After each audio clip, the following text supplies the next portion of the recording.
Hello YouTube, it's Zach. We need to talk about Saudi Arabia's human rights record, particularly as it relates to the crown princes as well as everyone else's resounding failure or refusal to respect human dignity, rights, and freedom, and international agreements and charters. What is our responsibility towards that?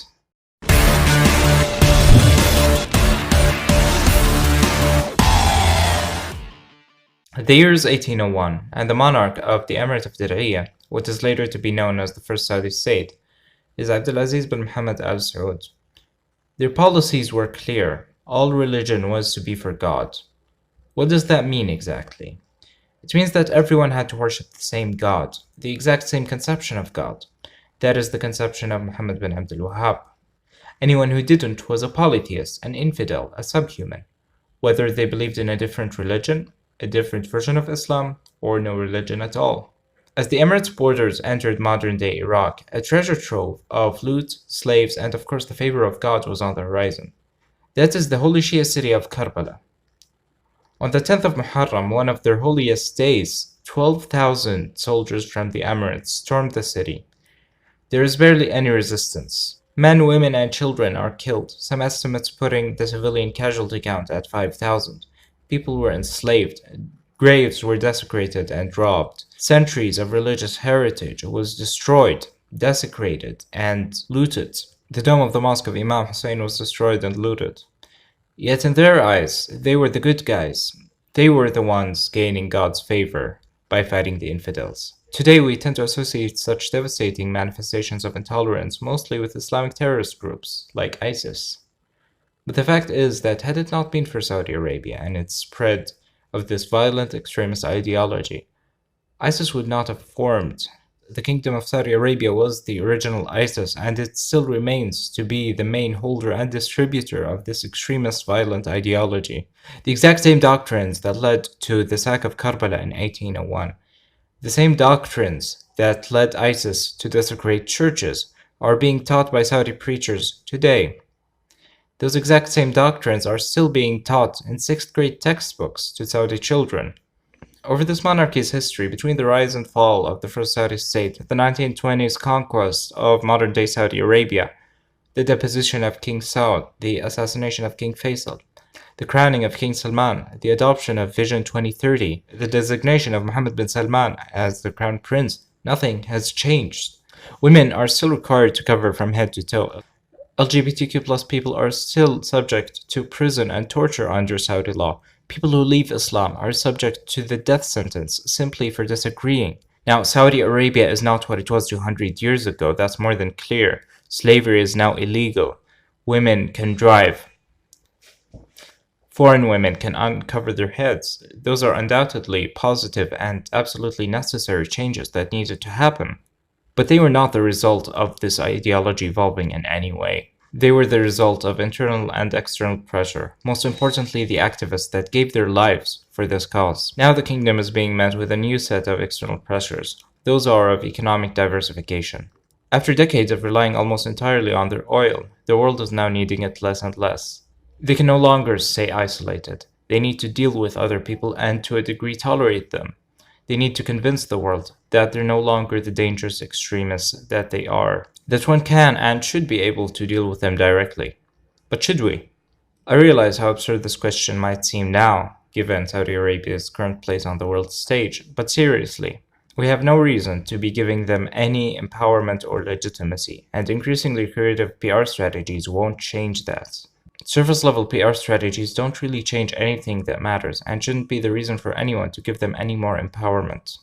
They're publishing magazines abroad, using Western celebrities and online influencers, allowing tourism, opening movie theaters, throwing music concerts for the country's elite. MBS is talking to Western media and whitewashing his human rights record, all the while refusing to address the cases of prisoners of conscience. For 7 years, Raif Badawi, Samar Badawi, and Walid Abul Khair have been in prison for advocating for religious freedom among other human rights. This doesn't seem to be coming to a stop. In May of 2018, shortly after the appointment of Mohammed bin Salman as crown prince, women's rights activists were imprisoned, very closely coinciding with the royal decree to allow women to drive in Saudi Arabia. Those women have suffered torture, sexual abuse, and immense degradation at the hands of the Saudi authorities. Those reports have been repeatedly confirmed by their families, and this does not seem to be coming to a stop. Can you tell us more what you've learned through your parents in recent months? Yeah, sure. So we talked about torture. We write about torture. But today I would like to show you, you need to understand what torture means. You need to feel it. So imagine yourself that you are arrested.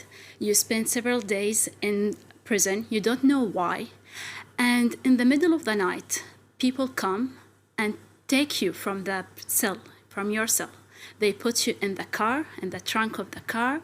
It looks like they are doing something illegal. They were whispering, they are talking very slowly, and they took her to a place, a very mysterious place. She doesn't know where she is. She doesn't know what is this place. She doesn't know to whom this place belongs.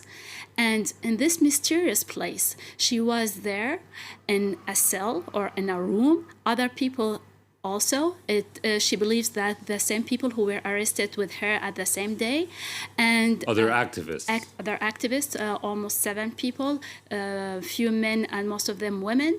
And in this palace or this hotel that she thinks was a hotel, they lock her in a room, and sometimes, every day, several times per day, they take her to another place where they torture her.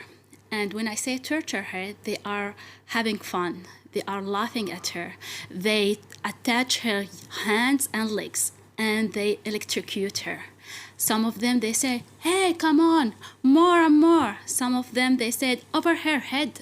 Try to electrocute her over her head. And some of them say, no, please don't.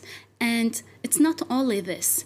It's also sometimes they come in the middle of the night in her room, they wake her up, or sometimes she wake up and see there's a man sleeping next to her, trying to touch her body, trying to, all the time they so are... she was sexually abused.